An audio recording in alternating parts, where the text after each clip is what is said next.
Yo team, what is going on? Another vlog here for you. I'm going to give you a quick update on myself and then you're going to see some cool stuff later, so keep watching. Now, my rapid fat loss phase, trying to regain my appetite, whatever the hell you want to call it, is going quite well. I am currently 8 kilos down in 4 weeks, and you'll see on the photos to my side here that I have shifted a fair amount, body composition's tightened up. Now, with that, I went from 4,300 calories, that's just kind of where I was eating, but my appetite wasn't there, down to 2,500. I've not changed that. Output has stayed around 12,000 steps, no cardio, although steps have been higher because for some reason Scotland has turned into Marbella. It's been very warm, so I've been out more. Clen, T3 and T4 were added at the start and they've just stayed the same. So no changes made there and 8 kilos down.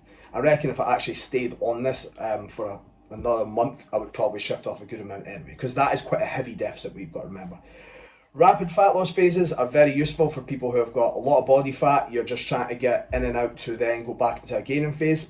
They aren't for everyone though. I think it can be quite difficult for people. I am also on anabolics, so that's going to play a part. Now, why I'm still doing it for another couple of weeks is my appetite still isn't quite firing. So when I wake up and when I wake up and during the day, my appetite's not really here. At night it is, but it's not hugely high. So I know if I try to go into a gaining phase now, I'm not going to have that much runway to push up, which is the main thing. So that's what we're really looking for.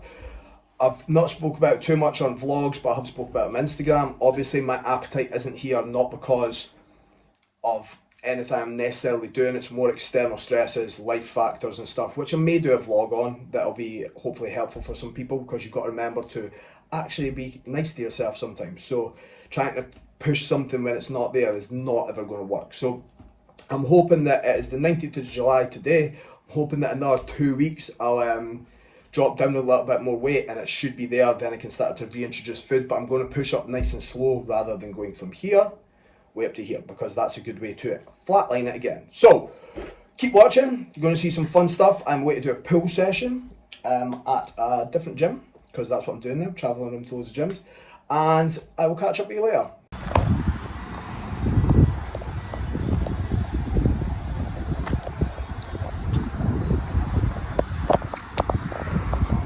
Now I'm here at Flex Unit, which is in an industrial estate, like every good gym in the world, for a pool session that I'm going to get taken through. So I will introduce you to the special guest when he gets here, because he's late.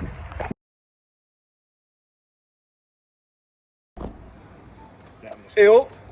Right, introducing Taylor. This is the end of the session because I forgot to film. No, it's not. Alright, okay, so start the session, sorry mate. So he invited me through because I'm bigger and stronger than him. So he's getting an angle on me, so I gotta fuck him up. Introduce yourself and tell us what we've done. What we're away to do. What we're away to do. Bonjour. So what we're away to do is not train pool. No, I'm Taylor. I'm just pretty much the same as you, eh? Just a little bit more handsome, a little bit younger, a little bit more heavily muscled. A lot younger. Not quite have the fashion sense, but we're getting there. So we just wrapped up, or we're about to wrap up, or whatever the fuck we've done, a pool session, eh? Yep. You just followed lead today, which was very good of you. I'm sure we'll do one again and you'll take the lead next time. It's pretty much a lat dominant session, so start off with hand pull downs into an iso roll. Back on the Smith, which you're familiar with, haven't done in a while, but that was nice, absolute bastard of a piece of kit, very heavy, very wobbly. Finish off some pull downs. Yeah, nice and easy, quite a similar methodologies in the way we train, so made it a little bit easier to follow, but I'm going to come through here a lot more just because it's a cool gym and it's good catching up with the big man, since he's so much stronger than me. He's like, not even though, 22 kilos heavier than me. I know, but no, that's the thing though, is that, like, that's what I was saying earlier, is like, considering how like there's such a weight discrepancy, you keep up. Short levers. Short levers. Anyway, I'll put his Instagram on the bio at the bottom. Check him out. Peace out. Peace.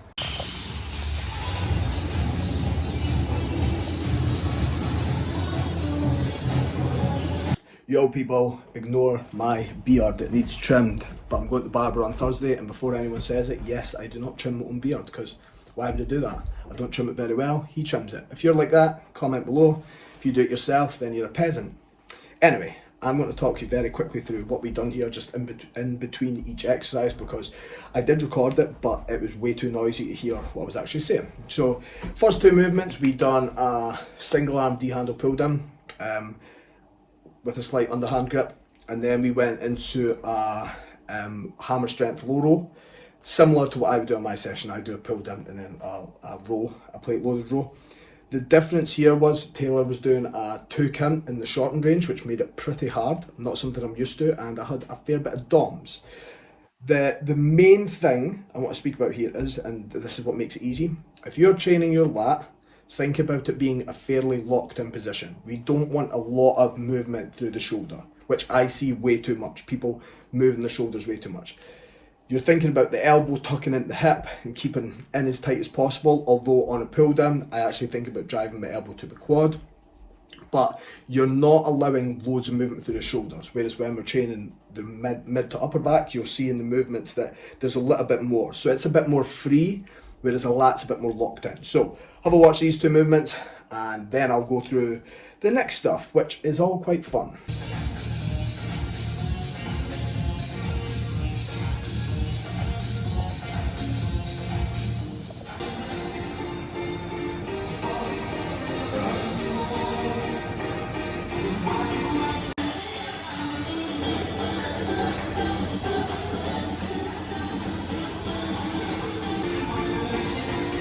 Good.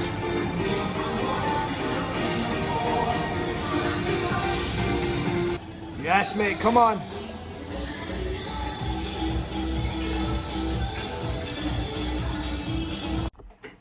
Then we went on to a movement that I really struggled with, which was a Smith barbell row, a Smith bent over row.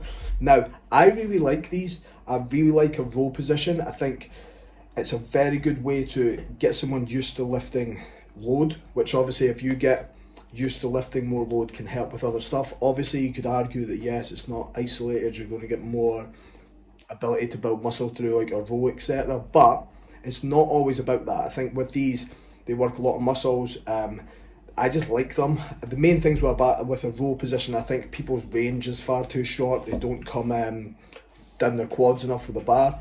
The other thing as we were doing it was that the Smith machine was wanting to clip back forward, so it was just hard to hold the position. But I may add these back in on our Smith machine because the Cybex is smooth as hell. We were targeting more mid to upper back with it, as you can see by elbow position. We then went into a cable row, just 1 set rest pause, which was more lat based. So you can see with that elbow position, just look at the difference between where we're pulling our elbows. With the rest pause, at that point, my forearms were fucked because we're using a mag grip, and I've got 1, small hands, and 2, no forearm strength. So I was absolutely smashed. Watch the clips.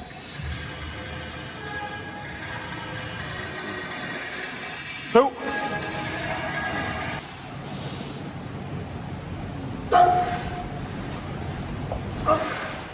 Yes.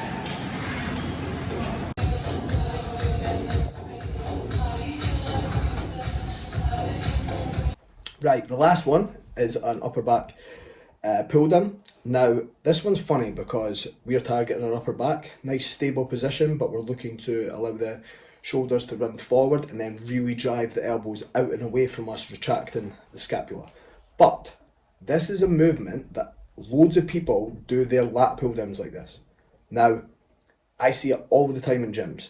People using too much weight, they tend to move their body. I'm obviously not here, but if you look like that position at the end on a lat pull down, you are not targeting your lats. Hence why a lot of people have quite poor lat development. Really focus on this stuff. Learn where the positions are. It makes it a lot easier. Now this one at the end really was just to absolutely nail the upper back. So done and dusted. Good session with Taylor. Hopefully we will get another one soon. We'll get a bit more of us chatting together because that was quite funny. And we'll maybe chain legs because I'll definitely be stronger than him on them. Nice. Pull out.